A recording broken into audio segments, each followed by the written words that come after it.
Veke, mikä tää on? No, katsotaas.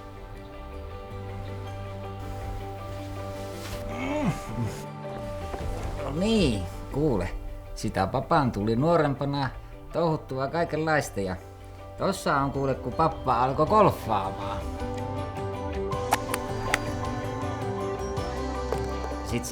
Sitä kautta sitä sit mentiin vähän pitemmälle ja menestyttiinkinhän sitä vähän siinä lajissa. Sitten sitä papan tuli harjoiteltua vähän tuota kitarankin soittoa ja sä oot varmaan kuullutkin, miten siinä sitten kävi.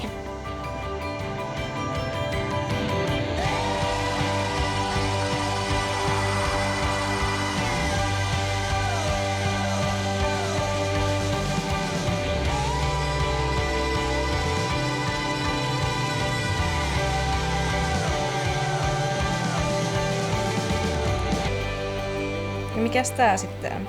No, tästähän se kaikki lähti, kun meikäläinen otti sen PT-energiaporauksen maalämpöratkaisut ja jäi aikaa lapsenlapsille ja sit vähän muuhunkin.